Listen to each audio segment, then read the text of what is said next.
Bismillahirrahmanirrahim. Assalamualaikum warahmatullahi wabarakatuh. Pada pertemuan ini kita sekarang memasuki bab 3 mengenai pembayaran internasional. Sebelumnya pada bab 2 kita membahas mengenai konsep dasar perdagangan internasional. Ya. Di situ apa yang dimaksud dengan pengertian perdagangan internasional sudah dijelaskan panjang lebar. Saatnya kini kita sekarang lanjut kepada masalah pembayaran internasional. Simak baik-baik, catat, nanti ini akan apa yang diterangkan pada slide berikutnya akan keluar dalam ujian-ujian yang akan datang. Jadi siapkan catatan dan perhatikan dengan baik apa yang dijelaskan.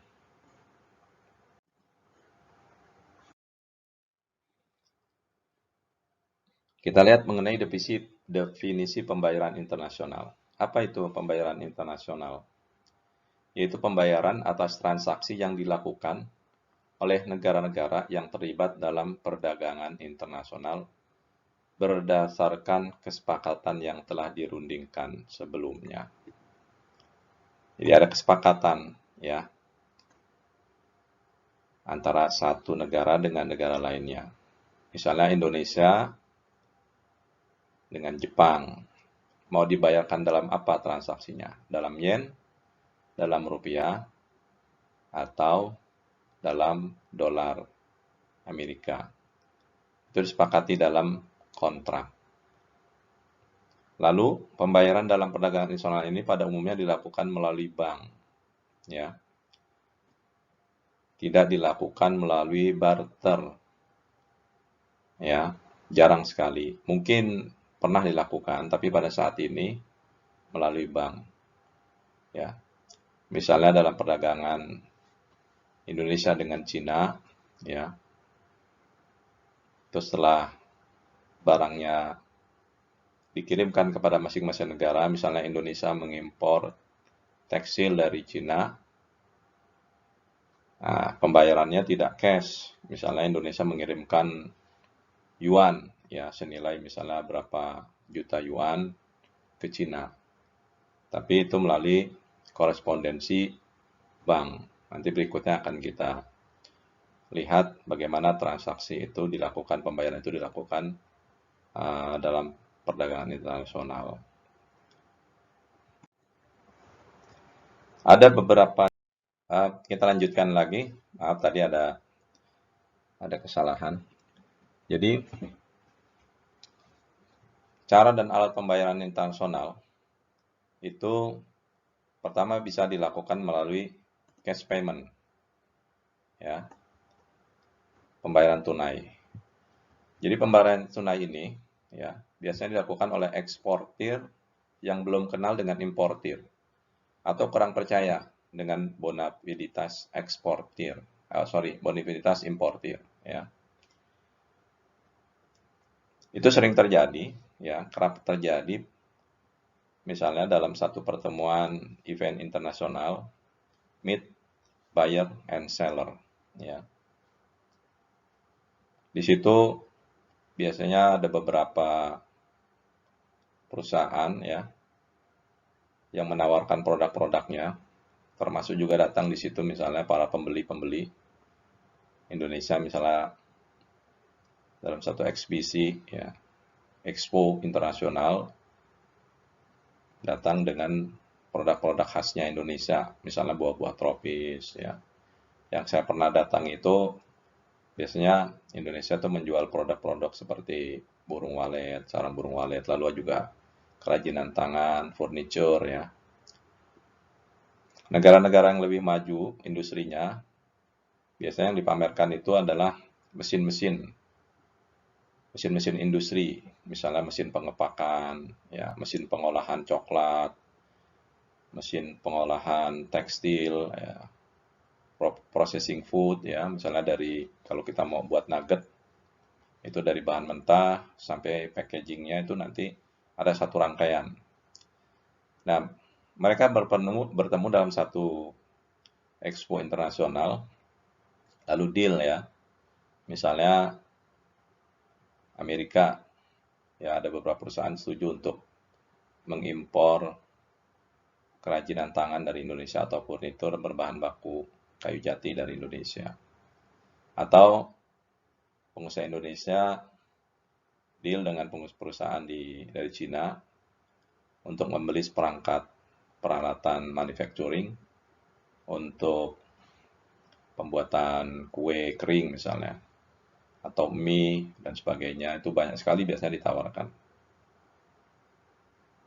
Nah, pada saat bertemu itu mungkin mereka pertama kali ketemu pada kesempatan itu sehingga belum begitu yakin dengan kredibilitas, dengan bonafiditas masing-masing ya. Sehingga akhirnya disepakati pembayaran dalam bentuk tunai.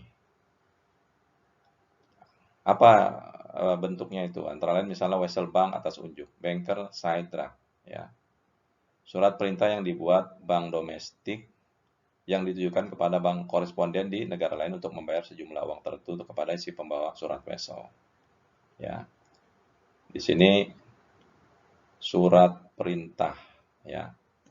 Surat perintah wesel ini, ya kan? Yang buat siapa? Bank domestik, ya. Bank domestik di negara itu kepada bank koresponden di negara lain, ya. Misalnya perusahaan Indonesia membeli, ya, peralatan manufacturing di Amerika, ya. Lalu perusahaan Indonesia meminta Bank BCA untuk mengeluarkan wesel, ya, ditujukan kepada siapa banknya di sana, ya. Maaf, surat wesel ini, ya, bank domestik ini, Bank BCA, ya kan, mengirim, ya, surat wesel ini kepada Bank of America, ya. Nah, Bank Amerika ini tolong Anda bayarkan, ya, kepada pembawa surat wesel. Siapa pembawa surat wesel? Yaitu perusahaan manufacturing yang peralatannya dibeli oleh perusahaan di Indonesia. Seperti itu, ya. Lalu pembayaran berikutnya adalah telegraphic transfer, TNT, yaitu perintah pembayaran yang dikirimkan melalui telegraf atau telex dari bank dalam negeri kepada barang koresponden di luar negeri. Ini hampir sama sebenarnya, ya, hanya bentuknya yang berbeda, ya. Nah, jadi metode. Lalu berikutnya adalah open account, ya. Open account ini kebalikan dari pembayaran cash, ya. Barang dikirimkan ke importir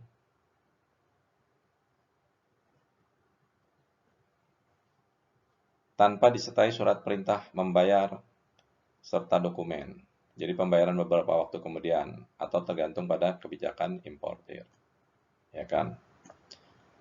Jadi barang sudah dikirim tapi pembayarannya tempo, ya, tempo. Jadi kami ini ada risiko, ya, ada risiko. Pertama begini, kalau barang itu dibayar 6 bulan kemudian, ya, maka eksportir harus mencadangkan cukup banyak modal, ya. Jadi eksportir seperti Indonesia misalnya menjual furniture ke Eropa, ya, ke Belanda misalnya. Lalu importir Belanda baru membayarnya 6 bulan kemudian, ya. Sementara eksportir Indonesia dia tidak bisa menunggu selama 6 bulan itu, ya. Artinya dia tetap harus memproduksi produk-produk furniture.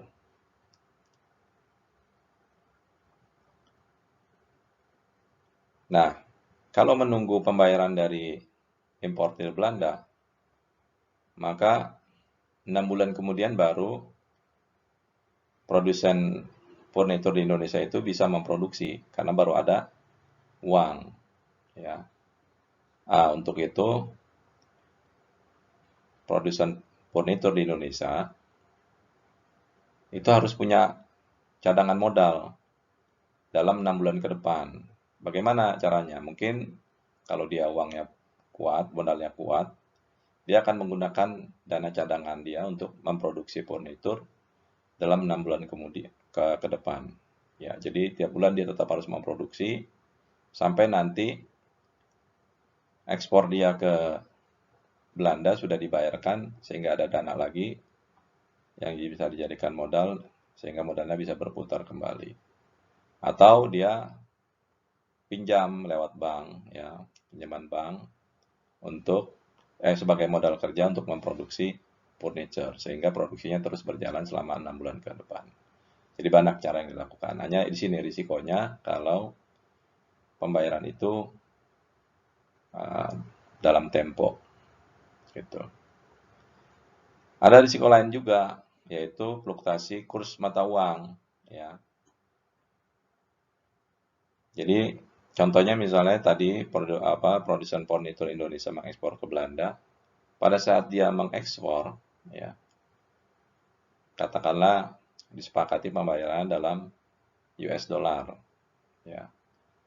Pada saat itu kurs misalnya 15.000, ya, artinya 1 dolar dihargai sebanyak 15.000 rupiah. Bagi eksportir, dalam kondisi mata uang rupiah yang melemah, itu menguntungkan karena dia akan membeli bahan baku yang murah di dalam negeri, jati, ya, lalu keperluan-keperluan bahan-bahan lainnya, dan dia mendapatkan dolar dalam kurs yang kuat, ya, terapresiasi. Nah, maka dalam rupiah dia akan menjadi lebih kaya. Namun 6 bulan kemudian ternyata kurs dolar melemah sehingga dolar katakanlah menjadi 10.000 rupiah per 1 dolar. Nah, di sini eksportir akan mengalami rugi kurs, ya. Karena nanti bahan baku yang akan dia beli menjadi lebih mahal. Sementara nilai tukar yaitu US dollar yang dia dapat dari luar negeri melemah. Nah, di sini ada fluktuasi kurs, ya, yang menjadi risiko eksportir. Nah, bagaimana caranya nanti ada lagi melindungi risiko fluktuasi kurs yaitu dengan hedging. Kita akan bicarakan berikutnya. Lalu ada yang namanya letter of credit. Jadi instrumen yang dikeluarkan bank atas nama nasabahnya yang menguasakan seseorang atau perusahaan penerima instrumen tersebut menarik wesel atas bank tersebut atau bank korespondennya berdasarkan kondisi yang tercantum pada instrumen tersebut. Nah, di sini eksportir maupun importir terjamin pembayaran selama memenuhi syarat. Jadi ada syarat-syarat dalam LC itu yang harus dipenuhi. Sepanjang syarat itu dipenuhi, eksportir dan importir itu akan terjamin pembayarannya. Jadi di sini letter of credit ini lebih memberikan jaminan, ya, kepada importir maupun eksportir. Berikutnya itulah commercial bill of exchange, ya, disebut juga vessel draft atau trade bill. Surat yang ditulis oleh penjual yang berisi perintah kepada pembeli untuk membayar sejumlah uang pada waktu tertentu di masa yang akan datang. Ya. Jadi ini masih dalam kategori open account, ya, pembayaran yang tertunda, bukan cash payment. Jadi inilah jenis tata cara pembayaran dalam perdagangan internasional yang dikenal secara luas di dunia internasional. Berikutnya adalah pasar valuta asing, ya. Dalam perdagangan internasional, ya, dalam pembayaran perdagangan internasional, itu kita mengenal yang namanya valuta asing. Apa itu valuta asing? Yaitu mata uang, ya, mata uang asing yang digunakan di negara lain, ya. Misalnya Amerika menggunakan dolar, ya. Lalu Cina menggunakan yuan, renminbi, ya. Yuan atau renminbi. Jepang yen, Korea won, ya. Eropa, Uni Eropa euro, ya. Banyak mata uang di dunia ini, ya. Nah, karena perbedaan mata uang itu, jadi antara rupiah dengan baht, rupiah dengan yen itu ada perbedaan nilai. Maka dikenallah istilah kurs, yaitu nilai tukar. Nilai tukar. Jadi kurs valuta asing, nilai tukar valuta asing. Berapa nilai rupiah terhadap dolar, berapa nilai yuan terhadap dolar, berapa nilai baht terhadap dolar, berapa nilai yen terhadap dolar, berapa nilai rupiah terhadap euro, berapa nilai euro terhadap pound sterling. Nah, itu disebutnya kurs.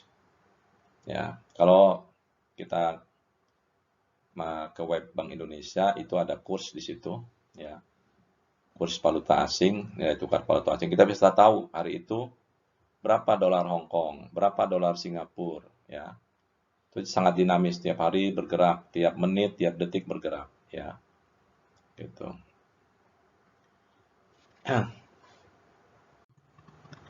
Lalu kita lihat definisi nilai tukar valuta asing, ya. Pertama, merupakan jumlah satuan uang yang harus diserahkan untuk mendapatkan satu satuan mata uang asing. Jadi, untuk mendapatkan 1 dolar Amerika, berapa rupiah yang harus kita serahkan untuk mendapatkannya? Saat ini misalnya kursnya 15.000, ya. Maka 15.000 lah jumlah rupiah yang harus kita serahkan untuk mendapatkan 1 dolar Amerika. Lalu berapa misalnya dolar Singapura? 8.000 atau 10.000. Maka kita harus mengumpulkan uang 10.000, ya, untuk mendapatkan 1 dolar Singapura. Ya, jadi merupakan jumlah satu satuan uang, ya, jumlah satuan uang yang harus diserahkan untuk mendapatkan satu satuan mata uang asing. Pound sterling, berapa pound sterling? Misalnya 20.000 satu pound sterling, maka kita harus menyiapkan 20.000 untuk mendapatkan, harus menyerahkan 20.000 untuk mendapatkan 1 pound sterling. Lalu berikutnya apa? Nilai tukar valuta asing itu, yaitu sebagai perbandingan, ya, antara harga mata uang asing dari satu negara dengan harga mata uang lain. Ini juga bisa dijadikan definisi dari kurs valuta asing. Bisa juga ini merupakan perbandingan nilai antara mata uang dalam negeri dengan mata uang asing, ya. Gitu. Jadi nilai kurs merupakan harga satuan mata uang asing dalam satuan uang dalam negeri, ya. Jadi jelas di sini, ya, nilai tukar valuta asing. Ya, oke, berikutnya faktor apa yang mempengaruhi nilai tukar valuta asing, ya. Jadi itu berubah-ubah, ya. Nilai kurs itu berubah tergantung pada permintaan dan penawaran, ya. Nilainya cenderung naik jika permintaan lebih banyak dibandingkan pasokan uang asing yang dibutuhkan, ya. Sebagai contoh gini, menjelang musim haji, ya, uang rial Arab Saudi itu nilainya meningkat, ya. Meningkat. Karena apa? Ya. Karena banyak orang Indonesia yang akan berangkat haji. Katakanlah jumlahnya 200.000 orang, ya. Berapa kebutuhan selama mereka di Mekah, di Madinah, selama di Arab Saudi, selama menjalankan ibadah haji, ya. dihitung misalnya sehari berapa, ya, dikalikan jumlah hari. Sehari misalnya habis 1.000 rial, ya. Mungkin ada yang sudah pergi haji di sini, berapa kebutuhan di sana perharinya, ya kan? Pada hari-hari biasa, maksudnya ketika bukan musim haji, nilai kurs uang rial itu mungkin flat ya, karena permintaannya cenderung tidak meningkat. Paling-paling hanya untuk kebutuhan umroh atau kalau ada eksportir importir yang setuju pembayaran dalam rial, mungkin ada kebutuhan itu. Tapi ketika menjelang haji, mungkin pada bulan-bulan setelah Syawal itu apa ya?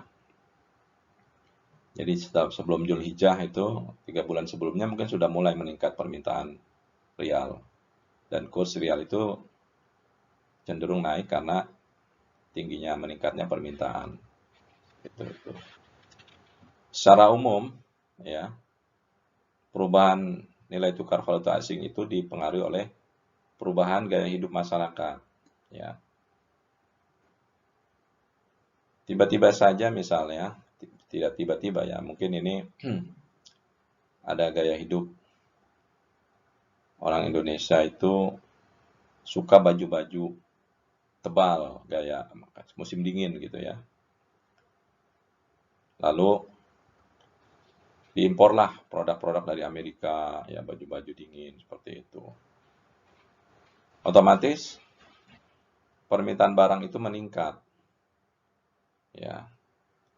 Pembeliannya kan dalam US dollar, biasanya gitu. Sehingga nilai dolar meningkat, menguat dibandingkan rupiah. Gitu. Karena ada permintaan dolar yang meningkat dari masyarakat. Itu. Nah, itu pengaruh gaya hidup. Berikutnya perubahan harga barang ekspor impor, ya. Ini juga mempengaruhi nilai tukar mata uang, ya. Harga barang ekspor dan impor itu, ya. Misalnya, ya, kita mengimpor beras dari Vietnam, atau katakanlah kita mengimpor, biasanya yang paling banyak ini impor dari Cina, bahan baku, ya. Karena dolar menguat, ya, maka cenderung nilai, karena ada apa, peningkatan impor dari Cina, maka cenderung yuan, ya, renminbi itu menguat, ya, sementara rupiah melemah. Kita harus mencari yuan sebanyak-banyaknya sebagai alat pembayaran kepada Cina, sehingga kurs yuan meningkat. Kenapa meningkat? Ya, karena permintaannya pada saat itu tinggi, dicari mata uang yuan itu untuk membeli barang-barang dari Cina. Nah, itu terjadi perubahan nilai tukar valuta asing. Karena apa? Perubahan harga barang ekspor dan impor. Ya, bisa juga secara sepihak produsen Cina menaikkan harga barangnya, ya kan? Dengan alasan misalnya ini bahan bakunya sulit didapat, menjadi barang yang langka sehingga harganya menjadi meningkat. Lalu perubahan faktor yang mempengaruhi nilai tukar valuta asing juga adalah kenaikan harga umum, inflasi. Ya. Indonesia misalnya inflasinya tinggi, maka cenderung nilai tukar rupiah menjadi turun, melemah, ya, karena inflasi tinggi ini. Sebaliknya negara-negara lain juga begitu, ya. Inflasi yang terjadi di Amerika tinggi misalnya, ya, maka cenderung dolarnya akan melemah. Demikian juga euro, ya. Harga-harga di sana cenderung naik, ya kan? Sehingga dia tidak kompetitif untuk melakukan ekspor. Ya. Untuk bisa kompetitif, dia harus menurunkan inflasi sehingga mata uangnya bisa didepresiasi. Itulah faktor juga yang mempengaruhi nilai tukar valuta asing. Kemudian apalagi? Perubahan suku bunga dan tingkat pengembalian investasi. Ya. Ini suku bunga bank. Ya. Kalau suku bunga meningkat, ya, orang cenderung menaruh uangnya di bank untuk mendapatkan bunga, ya, tingkat pengembalian investasi. Nah, itu akan mempengaruhi juga nilai tukar valuta asing. Ya. Lalu pertumbuhan ekonomi, ya. Ekonomi yang tumbuh stabil, misalnya Indonesia bisa mampu tumbuh 7%, 8%, maka cenderung nilai rupiahnya menguat. Ya, kursnya menguat. Sebaliknya, ya, dolar atau mata uang asing yang lain, euro terhadap rupiah itu melemah. Ya. Karena apa? Indonesia secara ekonomi mampu menjadi ekonomi yang kuat dan mata uangnya ikut menguat. Ya, inilah salah satu juga yang mempengaruhi faktor yang mempengaruhi nilai tukar rupiah. Jadi ini manajemen makroekonomi dalam mengatur nilai tukar rupiah. Tidak selalu nilai rupiah, nilai mata uang itu baik dalam kondisi yang kuat, ya. Ada kalanya kita memerlukan mata uang yang turun, terdepresiasi agar kita bisa meningkatkan ekspor. Berikutnya pasar valuta asing, ya. Pasar valuta asing. Jadi mata uang itu ada pasarnya. Jadi uang itu tidak lagi dalam fungsi primernya sebagai alat bayar, ya, sebagai satuan untuk menyimpan kekayaan, ya. Jadi sebagai atau untuk berjaga-jaga, ya, itu fungsi primernya uang, ya, pada masa lalu itu. Tapi sekarang uang itu sudah diperdagangkan, valuta asing itu diperdagangkan. Jadi ada pasarnya, pasar valuta asing. Nah, fungsinya apa? Ya. Satu, mempermudah penukaran valuta asing dan pemindahan dana dari satu negara ke negara lain. Ya. Indonesia butuh dolar nih, lagi banyak. Ya, dicari di pasar tuh. Berapa Indonesia butuh? Akhir tahun Pertamina harus membayar impor BBM. Dibutuhkan 2 juta US dollar. Dia cari itu di pasar valuta asing. Ya. Euro misalnya, beberapa perusahaan Indonesia membutuhkan euro untuk membayar utang. Ya, misalnya ada beberapa perusahaan dulu berutang kepada leasing atau importir, ya, atau eksportir dari negara-negara Eropa, dan ada jatuh tempo untuk pembayarannya, maka dia cari euro untuk membayar utang yang jatuh tempo. Atau obligasi, ya.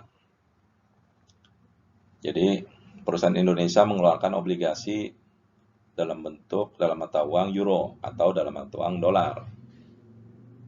Nah, obligasi ini ada jatuh tempo, ada tenornya. Nah, pada saat jatuh tempo dia harus membayar obligasi itu kepada pemegang obligasi. Nah, disitulah dia kemudian mencari mata uang baik dolar ataupun euro, tergantung nanti obligasinya dalam bentuk apa di pasar valuta asing. Jadi pasar ini mempermudah ya penukaran valuta asing dan pemindahan dana dari satu negara ke negara lain. Lalu posisi pasar valuta asing memperlancar kegiatan ekspor impor. Ya. Jadi eksportir maupun impor itu butuh valuta asing. Kalau tidak tersedia di pasar, akan sulit. Jadi kegiatan eksportir dan importir ini akan terkendala oleh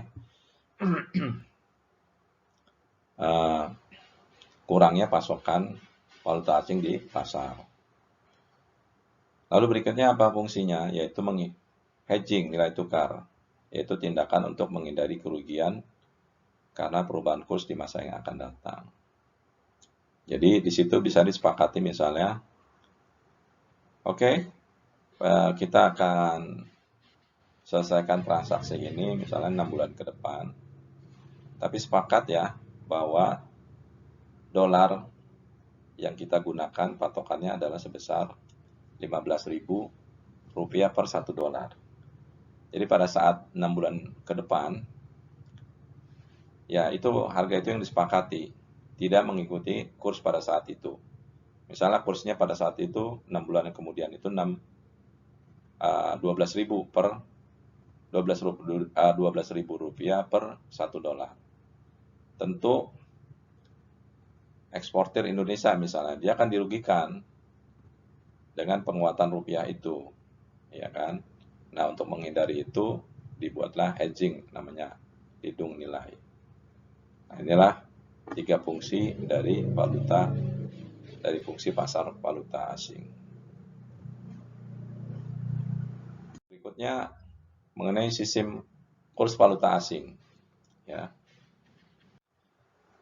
Di dalam perdagangan internasional, dalam pembayaran internasional, kita mengenal sistem kurs valuta asing. Ya. Jadi sebenarnya nilai tukar itu, ya nilai tukar mata uang itu ditentukan oleh kekuatan pasar. Ya. Jadi tergantung permintaan penawaran. Berapa dolar hari ini? Tergantung berapa dolar dibutuhkan pada hari itu. Kalau permintaannya meningkat, ya meningkat kuat, maka dia akan otomatis naik. Begitupun euro, rupiah, yuan, ya, yen. Sebaliknya dia akan turun ketika permintaan menurun. Ya, sementara penawarannya tetap. Ya. Namun tidak hanya itu yang menentukan nilai kurs mata uang valuta asing. Ada juga sistem kurs ya ikut mempengaruhi sistem kurs yang dianut oleh satu negara. Ya. Pertama apa? Sistem kurs tetap. Jadi nilai tukar ditetapkan oleh pemerintah. Perubahan permintaan dan penawaran tetap ada di pasar valuta asing, tetapi diredam oleh pemerintah. Ya, misalnya Cina, ya yuan. Ya, Cina ini orang mengenalnya sebagai negara yang menggunakan sistem kurs tetap. Jadi katakanlah nilai tukar yuan sebesar 100 yuan per 1 dolar. Ya.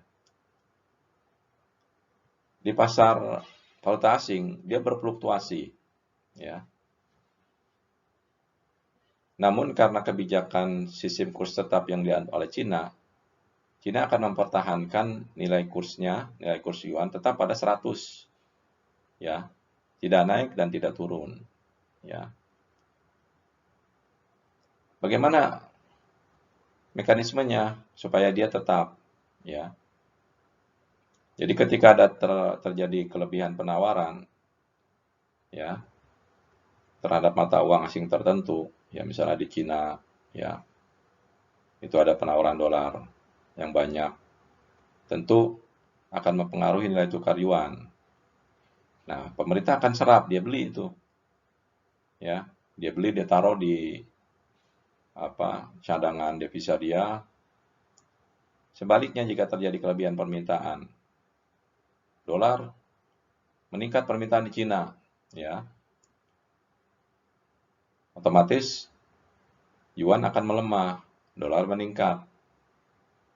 Ya, sementara pemerintah Cina nggak mau, dia maunya 100 yuan per 1 US dollar, nggak mau menjadi misalnya 200 yuan per 1 dolar, melemah artinya. Lalu untuk mengatasinya, pemerintah Cina akan melepas persediaan dolarnya. Silakan beli gitu kan. Nah, di sini memang memberikan kepastian nilai tukar bagi eksportir maupun importer ini sangat memberi kepastian ya. Kapanpun dia akan melakukan transaksi, maka patokan kurs yang digunakan adalah kurs tetap itu. Ya, kalau saya menjual furniture, perusahaan Indonesia menjual furniture ke Cina sekian dolar, maka dia akan dapat kurs sesuai dengan kurs yang ditetapkan. Nah, masalahnya bagi pemerintah yang bersangkutan, dia harus punya cadangan devisa yang besar untuk berjaga-jaga. Suatu saat misalnya terjadi kelebihan permintaan yang besar, dia siap gitu. Dan biasanya ini dilakukan oleh negara yang memiliki cadangan devisa yang besar. Sehingga dia bisa menjaga nilai kursnya. Apakah Indonesia bisa? Ya, kita lihat cadangan devisa. Apakah cukup? Ya, Indonesia tidak menerapkan sistem kurs tetap. Dulu pernah ya mempeg rupiah dalam nilai tertentu, tapi akhirnya jebol ya. Tidak bisa karena memang tidak cukup cadangan devisa untuk menjaga nilai tukar rupiah untuk stabil pada level tertentu. Berikutnya, sistem kurs bebas. Ya. Jadi ini benar-benar nilai tukar valuta asing ditentukan oleh kekuatan pasar, kurs mengambang. Ya. Jadi pagi misalnya rupiah senilai 14.000 per 1 dolar. Siang ya atau lusa atau kapan bisa menjadi 16.000 atau 17.000 rupiah per 1 dolar. Jadi benar-benar sangat bebas bergerak ya, mengambang tergantung pada kekuatan penawaran dan permintaan pada saat itu. Nah, ada keuntungan bagi negara yang menerapkan kurs bebas ya. Keuntungannya itu nilai kursnya itu yang berlaku selalu sama dengan tingkat kurs keseimbangan. Ya, mau ada pasar gelap, mau ada defisit itu nilai tukarnya tidak ada masalah dalam masalah seperti itu. Jadi benar-benar ditentukan oleh kekuatan permintaan dan penawaran. Jadi benar kurs itu ya, tapi syaratnya gini kalau menerapkan sistem kurs bebas. Pertama, kurs ditentukan oleh kekuatan pasar, benar-benar oleh kekuatan pasar, tidak oleh intervensi pemerintah. Ya. Lalu tidak ada pembatasan penggunaan valuta asing, bebas. Kita mau beli dolar berapa juta aja di pasar valuta asing tidak dibatasi. Ya. Terserah itu rupiah kemudian menjadi anjlok atau tidak, itu tidak ada pembatasan di situ. Nah, tapi masalahnya apa ia sanggup seperti itu Indonesia misalnya. Karena dari nilai rupiah 15.000 menjadi 17.000. Itu mungkin akan mempengaruhi harga-harga barang-barang impor ya. Pagi misalnya kita membeli handphone Samsung seharga 2 juta misalnya ya. Siangnya itu bisa menjadi 2,5 juta ya. Lebih ekstrim lagi kalau misalnya kurs rupiah drop ya, sementara dolar menguat, itu bisa jadi 3 juta. Nah, itulah risiko dari sistem kurs bebas, di mana semua diserahkan kepada mekanisme pasar. Pilihan berikutnya adalah sistem kurs mengambang terkendali. Ya. Sistem kurs yang berikutnya adalah kurs mengambang terkendali. Jadi ini sistem kurs yang ada di antara dua kurs sebelumnya kurs tetap dan kurs mengambang. Ini sistem kurs mengambang terkendali disepakati dalam konferensi Bretton Woods, itu adalah satu daerah di Amerika, ya, di mana negara-negara berkumpul untuk mengendalikan, membicarakan mengenai stabilisasi kurs yang bergejolak saat itu, ya. Waktu itu disepakati bahwa setiap uang yang dicetak harus didasarkan pada jumlah emas yang dimiliki, cadangan emas yang dimiliki oleh negara itu. Jadi nggak sembarangan mencetak uang. Kalau cadangan emasnya hanya senilai misalnya 1 triliun dolar buat Amerika, atau bagi Indonesia misalnya 5.000 triliun rupiah, maka uang yang bisa boleh dicetak hanya senilai itu, tidak boleh lebih. Gitu. Nah, tapi itu berakhir tahun 71, ya, ketika Amerika tidak lagi mematok nilai tukar dolarnya kepada cadangan emas yang dimiliki. Nah, pada dasarnya seperti tadi, nilai tukar ini kan, nilai tukar kursnya ditentukan oleh penawaran, permintaan dia bergerak bebas naik turun. Ya. Tapi tadi seperti saya jelaskan, pada kurs mengambang, kalau dia dibiarkan berfluktuasi sangat ekstrim, ya, pagi kurs rupiah 15.000 per dolar Amerika, lalu siangnya menjadi 17.000 per dolar Amerika, maka secara makroekonomi akan terjadi gejolak inflasi dan sebagainya. Nah, untuk itu ada pilihan untuk menggunakan sistem kurs mengambang terkendali. Jadi tetap pasar itu ikut menentukan nilai tukar valuta asing, ya. Tapi ketika dia berfluktuasi, dibuat batasan bands, ya. Bands. Berapa? 5% untuk bisa turun atau naik. Jadi misalnya Bank Indonesia mematok fluktuasi rupiah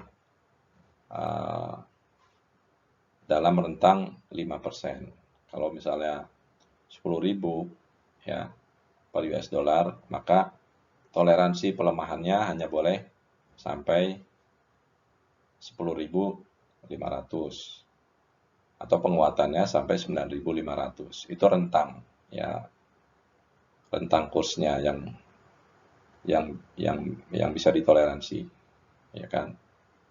Nah, batasan perubahan ini mau 5%, 10%, 1% itu ya bank sentral masing-masing negara yang punya ukuran, ya kan. Indonesia bisa menetapkan misalnya 3% fluktuasinya, misalnya, ya, itu tergantung kebijakan masing-masing, kebijakan bank sentral masing-masing negara.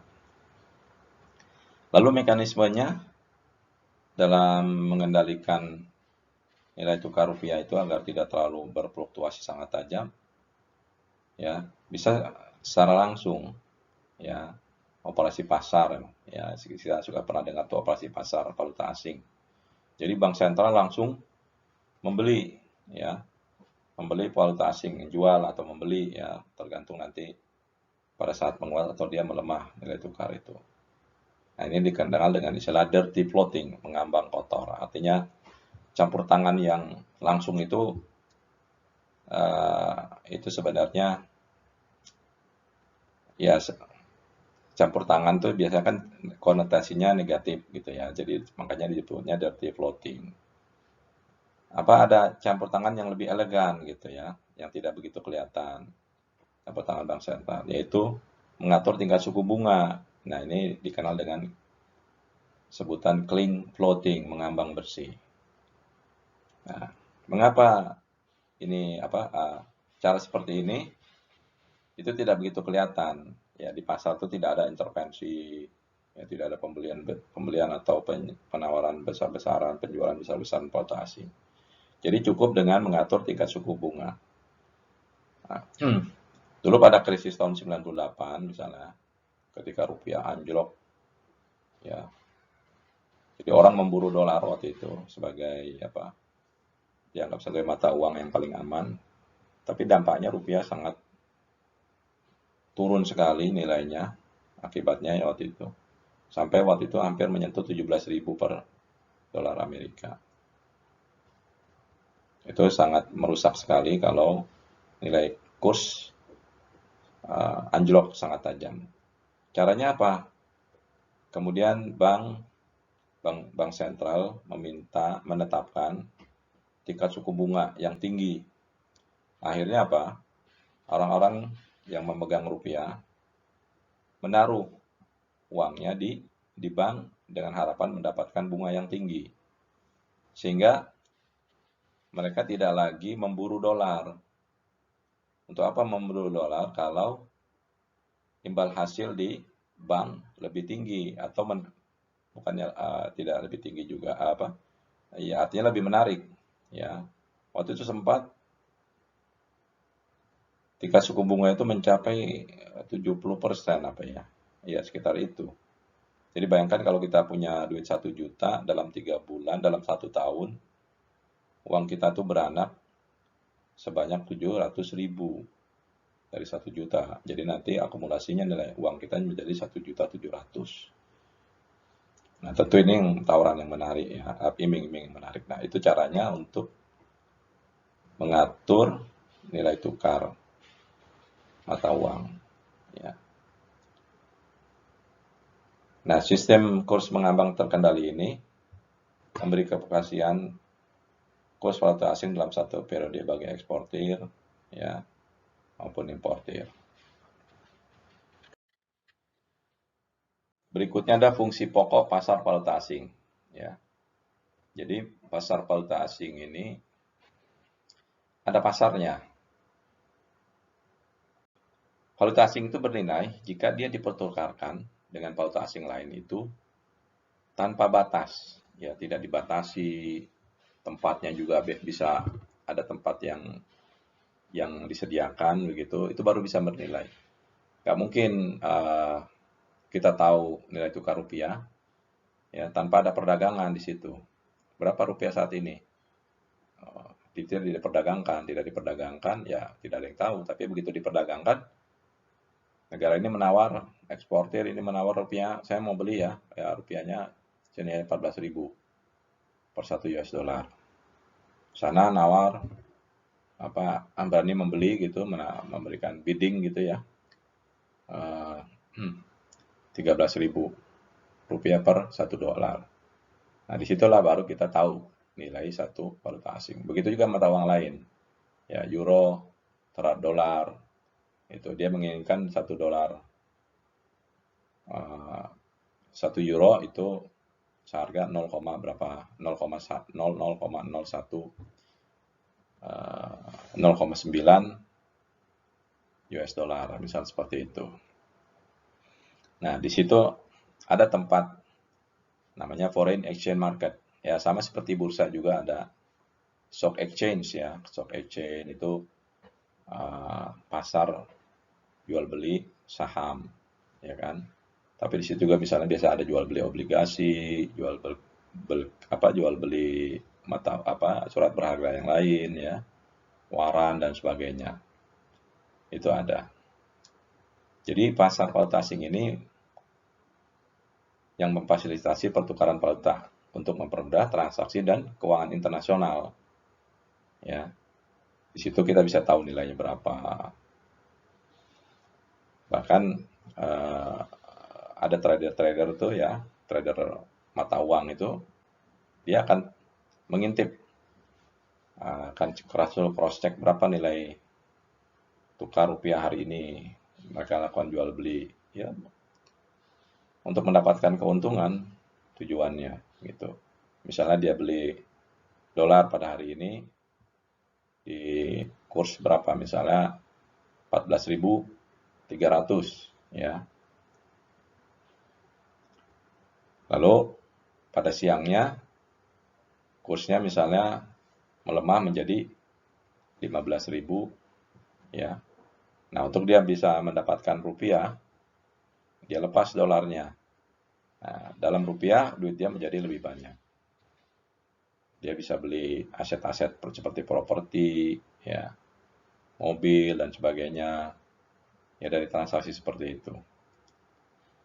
Nah, fungsi utama pasar valuta asing pertama mempermudah pertukaran valuta asing, pemindahan dana antar negara. Ya, ini fungsi yang pertama. Yang kedua, mempermudah transaksi internasional dalam sistem pembayaran. Penyerahan barang dilakukan melalui perjanjian kontrak jual beli dengan kredit. Ya, ini fungsi kedua dari pasar valuta asing. Lalu yang ketiga adalah memungkinkan hedging saat risiko valuta asing berbeda atau mengurangi risiko. Nah, di situ juga ada bahasa. Seperti tadi sudah dijelaskan mengenai hedging itu, yaitu lindung nilai. Berikutnya adalah pelaku pasar valuta asing. Siapa saja ya yang berkepentingan dengan valuta asing? Pertama, perusahaan, ya. Ini jelas. Tadi contohnya misalnya saya sudah sebutkan Pertamina, ya, atau BUMN lain, ya. Misalnya PT Gas, ya, dalam ekspor impor. Mereka butuh valuta asing, perusahaan-perusahaan ini. Tidak bisa dihindari. Mungkin perusahaan-perusahaan domestik, lokal, ya, yang tidak ada interaksi dengan dunia luar, mungkin tidak berkepentingan dengan valuta asing. Nah, perusahaan ini berkepentingan dengan valuta asing. Pertama, pemerintah itu berkepentingan untuk meningkatkan pendapatan dari luar negeri berupa devisa. Ya. Lalu pemerintah mendorong perusahaan-perusahaan domestik untuk melakukan ekspor. Ya. Jadi misalnya Astra, ya, Astra itu ada Astra Agro yang memproduksi CPO, minyak goreng, ya. Itu didorong oleh pemerintah untuk melakukan ekspor agar kita memiliki devisa, ya. Jadi banyak perusahaan-perusahaan atau mungkin Pertamina bisa saja dia mengekspor gas, ya, gas LNG itu diekspor ke Jepang, ya. Jadi ini dalam rangka untuk meningkatkan pendapatan dari luar negeri berupa devisa. Ya, pemerintah cenderung itu mendorong perusahaan-perusahaan untuk go internasional. Nah, pada saat melakukan ekspor itulah, jadi dalam kegiatan bisnisnya itu perusahaan memerlukan valuta asing. Lalu siapa lagi berikutnya pelaku pasar yang berkepentingan dengan valuta asing? Yaitu individu perorangan, ya. Nah, berikutnya individu. Individu ini motifnya pertama bisa untuk spekulasi, ya, dia beli dolar, ya. Ini forex. Jadi orang yang bermain forex, bermain falas. Jadi dia beli dolar, misalnya dia beli pada saat di harga 13.000, ya, per 13.000 rupiah per 1 dolar Amerika. Lalu dia akan tunggu sampai misalnya rupiah melemah ke level 15.000 per 1 dolar Amerika. Ya, dia jual. Maka dia dapat gain sebesar 2.000 rupiah per 1 dolar. Tinggal kalikan berapa yang dia miliki. Kalau dia punya 1.000 dolar, ya, maka dia akan mendapatkan gain sebesar 2 juta rupiah dalam satu transaksi itu, ya. Ini banyak yang spekulan kayak gini nih, ya. Tuh, sebutnya jibur, untung jigo ngabur gitu kan. Jadi banyak orang yang ingin kaya dengan cara forex, trading forex, ya, memperdagangkan valuta asing.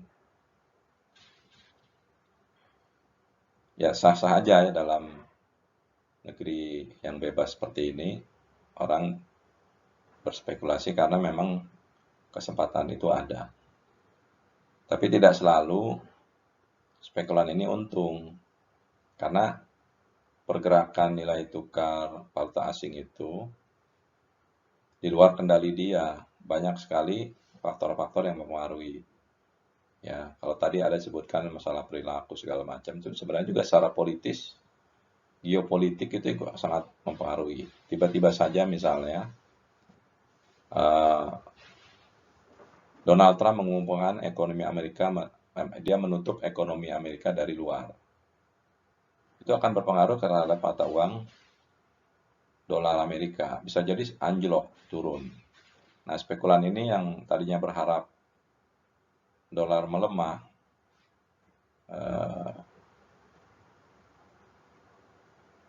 akan mendapatkan untung. Tapi sebaliknya, ketika Donald Trump ya mengumumkan kebijakan ekonomi stimulasi sehingga ekonomi Amerika meningkat dan membuat dolar menguat, spekulan ini yang tadinya membeli rupiah di level 13.000 per 1 dolar Amerika akan kecelek karena ternyata pada waktu berikutnya dolar menguat sehingga nilainya menjadi 10.000 per 1 dolar Amerika. Jadi ada loss sekitar 3.000. Atau katakanlah tidak terlalu ekstrim menjadi 12.000 per dolar Amerika. Beli pada 13.000 pada tingkat di level 13.000 lalu turun menjadi 12.000 rupiah per 1 dolar.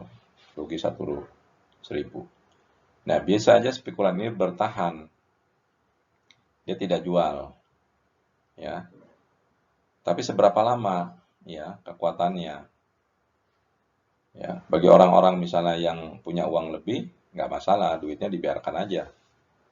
Tapi kespekulan yang modalnya cekak, dia bisa bertahan lama, dia perlu rupiah untuk hidup. Ya, untuk makan, untuk bayar ini, bayar itu. Terpaksa dia lepas dolarnya. Beli 13.000 lalu dijual 12.000, rugi 1.000. Nah, ini jadi spekulan itu tidak selalu mendapatkan untung. Banyak sekali orang-orang yang mengalami kerugian. Bahkan ada beberapa kejadian itu mereka bunuh diri, lompat dari apartemen karena tidak sanggup menahan kerugian yang begitu besar dalam waktu yang singkat. Itu. Lalu pelaku pasar valuta asing lainnya adalah bank umum. Nah, kembali ke individu, kalau tadi ada motifnya karena untuk spekulasi. Motif lain adalah untuk keperluan pribadi individu ini. Jadi misalnya dia mendapatkan tugas untuk menghadiri konferensi di Amerika atau tugas mengajar di Amerika dan sebagainya atau ke Eropa ya. Di sana rupiah tidak laku ya. Belanja-belanja itu tidak digunakan mata uang rupiah, tidak menggunakan mata uang rupiah. Yang digunakan adalah mata uang negara itu. Ya, euro, ya, kalau di Amerika ya dolar Amerika, di Korea won, di Jepang yen. Maka dia akan mencari mata uang, akan mencari valuta asing untuk keperluannya tersebut. Ya, selama misalnya sebulan dia harus kunjungan kerja ke Amerika, kerja di Amerika sebulan. Ya, disitulah dia akan mencari dolar. Jadi dia akan cari di pasar valuta asing. Bisa juga misalnya anaknya kuliah di luar negeri, ya, di Australia. Semester ini harus bayar uang kuliah $1.000 Australia. Nah, dia akan cari valuta asing di pasar valuta asing, lalu dikirimkan ke sana untuk biaya kuliah anaknya. Ini yang individu. Lalu bank umum, ya, bank umum menjadi pelaku dalam pasar valuta asing itu karena berbagai kepentingan, bisa karena LC, ya tadi harus mendanai ekspor impor. Jadi umumnya untuk kepentingan nasabah. Nah, masanya memerlukan valuta asing, maka bank ini akan mencari valuta asing di pasar. Nah, sehingga Bank Umum ini menjadi salah satu pelaku di pasar valuta asing untuk keperluan nasabah dan keperluan yang lain-lain. Berikutnya adalah pialang pasar falas ya, broker-broker ini. Ya. Ini biasanya bentuknya perusahaan, ya dia menjadi perantara agar terjadi transaksi valuta asing. Ya, misalnya Pertamina butuh dolar, ya. Nah, si pialang broker ini akan cari dolar, ya. Jadi dia akan mencarikan untuk membeli atau yang menjual valuta asing broker ini. Jadi dia hidup biasanya dari komisi sebagai broker, ya. Karena ya ini keahlian dia tahu sumber-sumber valuta asing di mana saja. Demikian juga siapa saja yang memerlukan valuta asing, dia tahu, biasanya informasinya dia udah tahu, sudah bisa mengidentifikasi. Gitu. Beda dengan spekulan pribadi-pribadi gitu ya, individu. Nah, broker inilah yang berperan untuk menjembatani transaksi antara yang membeli maupun yang menjual. Selanjutnya adalah pemerintah. Ya, jelas pemerintah ini memerlukan valuta asing untuk waktu tertentu, ya. Jadi pemerintah memerlukan valuta asing untuk membayar utang luar negeri. Ya. Indonesia memiliki utang kepada Bank Dunia, World Bank, memiliki utang kepada Dana Moneter Internasional, IMF. Nah, itu harus dibayar saat jatuh tempo. Nah, pembayarannya tergantung waktu itu apa, dalam dolar Amerika atau dalam euro atau dalam apa. Nah, itu disitulah saat jatuh tempo pemerintah akan mencari valuta asing untuk membayar utangnya. Ya. Atau juga misalnya pemerintah menerima pendapatan dari luar negeri lalu mengkonversinya ke mata uang lokal. Ya. Untuk apa? Untuk membayar gaji pegawai negeri, gaji polisi, gaji tentara, gaji hakim, gaji guru, membiayai pembangunan, jembatan, bendungan, infrastruktur. Nah, itu harus ditukarkan ke dalam mata uang lokal, seperti itu. Nah, disitulah pemerintah menjadi berkepentingan dengan valuta asing. Yang keenam adalah bank sentral.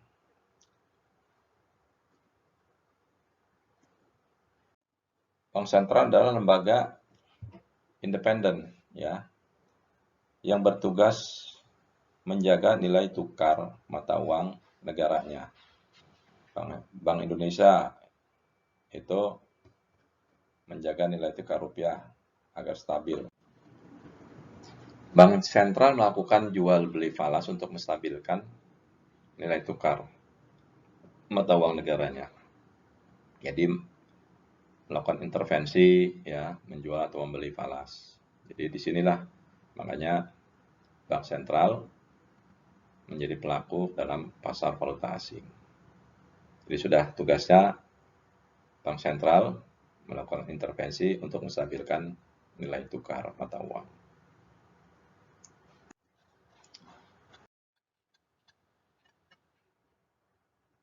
Nah, ini bisa penjelasannya lebih rinci di sini, ya. Individu, bank umum, ya, bisa pialang, broker, ya, pemerintah. Nah, ini detail-detailnya ada di sini, bisa dibaca. Nah, di ujung slide, yaitu mengenai perhitungan kurs, ya. Kurs jual itu valuta asing yang digunakan, ya, jika bank atau money changer menjual falas kepada nasabah. Kurs beli valuta asing yang digunakan jika bank atau money changer membeli falas dari nasabah. Kita datang ke bank atau ke money changer membawa dolar, kita akan tukarkan ke mata uang rupiah. Ya. Kurs apa yang kita gunakan? Yaitu kurs beli. Ya. Jadi dia akan tetapkan kurs beli. Nah, kita bisa lihat nanti tiap bank itu selalu atau money changer ya, di biasanya ada dia punya papan pengumuman itu ya, notification itu kurs jual berapa gitu. Biasanya kurs beli itu lebih rendah dari kurs jual ya. Ya ini filosofi pedagang lah, membeli lebih murah, menjual lebih mahal ya. Jadi kalau kita datang ke money changer, kita mau lepas dolar, ya di situ ada kurs beli, kurs jual, ada kurs tengah. Misalnya kita tahu kurs tengah saat ini misalnya 14.000 rupiah per 1 dolar. Nah, money changer akan membeli dolar kita di harga berapa misalnya? 13.500 ya. Maka kita akan mendapatkan sejumlah dolar kita dikalikan dengan 13.500 ya. Sebaliknya kalau kita mau membutuhkan dolar, kita mau keluar negeri ya, mau ke Amerika butuh 1.000 dolar ya, lalu kita membawa rupiah ke money changer untuk mendapatkan dolar. Maka money changer akan menggunakan kurs jual kepada kita. Ya, bukan kurs beli. Menggunakan kurs jual. Berapa misalnya? Jadi, katakanlah 14.500 per 1 dolar. 14.500 rupiah per 1 dolar. Maka untuk mendapatkan 1.000 dolar Amerika, kita harus menyiapkan uang sebanyak 14.500.000. Nah, di sini nanti dalam pertemuan berikutnya akan ada soal-soal mengenai perhitungan kurs ini. Jadi ada beberapa